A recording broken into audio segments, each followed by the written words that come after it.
کہنے لگے کہ اے پروردگار، تو نے جو مجھ پر مہربانی فرمائی ہے تو میں بھی آئندہ کبھی گناہگاروں کا مددگار نہ بنوں گا۔ الغرض صبح کے وقت شہر میں ڈرتے ڈرتے داخل ہوئے کہ دیکھیں کیا ہوتا ہے، تو ناگہاں وہی شخص جس نے کل ان سے مدد مانگی تھی پھر ان کو پکار رہا ہے۔ موسیٰ نے اس سے کہا کہ تو بڑا بہکا ہوا ہے۔ پھر جب موسیٰ نے ارادہ کیا کہ اس شخص کو جو ان دونوں کا دشمن تھا پکڑ لیں، تو وہ بول اٹھا کہ جس طرح تم نے کل ایک شخص کو مار ڈالا تھا اسی طرح چاہتے ہو کہ تم مجھے بھی مار ڈالو۔ تم تو یہی چاہتے ہو کہ ملک میں ظلم و ستم کرتے پھرو، اور یہ نہیں چاہتے کہ صلح کرانے والوں میں سے ہو جاؤ۔ اور ایک شخص شہر کی پرلی طرف سے دوڑتا ہوا آیا، بولا کہ اے موسیٰ، اہل دربار تمہارے بارے میں مشورے کرتے ہیں کہ تم کو مار ڈالیں، سو تم یہاں سے نکل جاؤ، میں تمہارا خیر خواہ ہوں۔ چنانچہ موسیٰ وہاں سے ڈرتے ڈرتے نکل کھڑے ہوئے کہ دیکھیں کیا ہوتا ہے، اور دعا کرنے لگے کہ اے پروردگار، مجھے ظالم لوگوں سے نجات دے۔ اور جب انہوں نے مدین کی طرف رخ کیا تو کہنے لگے امید ہے کہ میرا پروردگار مجھے سیدھا رستہ بتائے۔ اور جب مدین کے پانی کے مقام پر پہنچے تو دیکھا کہ وہاں لوگ جمع ہو رہے اور اپنے مویشیوں کو پانی پلا رہے ہیں، اور ان کے ایک طرف دو عورتیں اپنی بکریوں کو روکے کھڑی ہیں۔ موسیٰ نے ان سے کہا تمہارا کیا کام ہے؟ وہ بولی کہ جب تک چرواہے اپنے جانوروں کو لے نہ جائیں ہم پانی نہیں پلا سکتے، اور ہمارے والد بڑی عمر کے بوڑھے ہیں۔ تو موسیٰ نے ان کے لیے بکریوں کو پانی پلا دیا، پھر سائے کی طرف چلے گئے اور کہنے لگے کہ پروردگار، میں اس کا محتاج ہوں کہ تو مجھ پر اپنی نعمت نازل فرمائے۔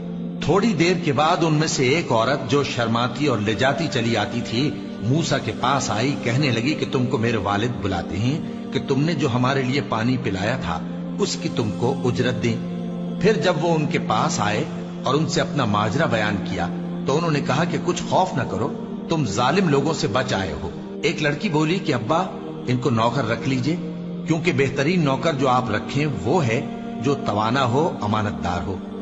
انہوں نے موسیٰ سے کہا کہ میں چاہتا ہوں کہ اپنی ان دو بیٹیوں میں سے ایک کو تم سے بیاہ دوں، اس عہد پر کہ تم 8 برس میری خدمت کرو، پھر اگر 10 سال پورے کر دو تو وہ تمہاری طرف سے احسان ہوگا، اور میں تم پر تکلیف ڈالنی نہیں چاہتا، تم مجھے انشاءاللہ نیک لوگوں میں پاؤ گے۔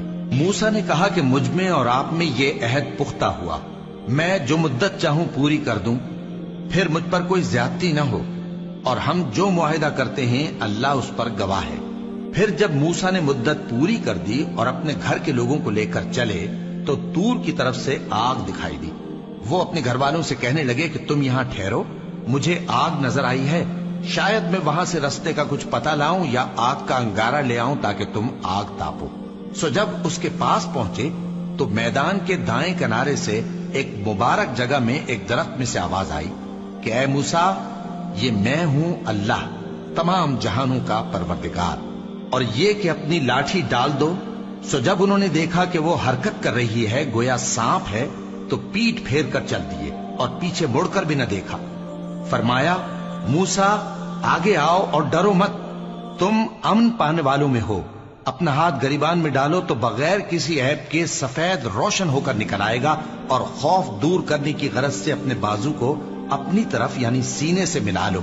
یہ 2 دلیلیں تمہارے پروردگار کی طرف سے ہیں فرعون اور اس کے درباریوں کے لیے، بے شک وہ نافرمان لوگ ہیں۔ موسیٰ نے کہا اے پروردگار، ان میں کا ایک شخص میرے ہاتھ سے قتل ہو چکا ہے، سو مجھے خوف ہے کہ وہ مجھ کو مار ڈالیں گے، اور ہارون جو میرا بھائی ہے اس کی زبان مجھ سے زیادہ فصیح ہے، تو اس کو میرے ساتھ مددگار بنا کر بھیج کہ میری تصدیق کرے، مجھے خوف ہے کہ وہ لوگ میری تکذیب کریں گے۔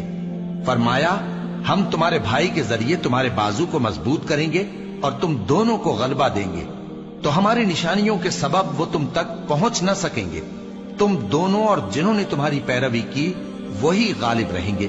پھر جب موسیٰ ان کے پاس ہماری کھلی نشانیاں لے کر آئے تو وہ کہنے لگے کہ یہ تو جادو ہے جو اس نے بنا کھڑا کیا ہے، اور یہ باتیں ہم نے اپنے اگلے باپ دادا میں تو کبھی سنی نہیں۔ اور موسیٰ نے کہا کہ میرا پروردگار اس شخص کو خوب جانتا ہے جو اس کی طرف سے ہدایت لے کر آیا ہے اور جس کے لیے عاقبت کا گھر یعنی بہشت ہے، بے شک ظالم کامیاب نہیں ہوں گے۔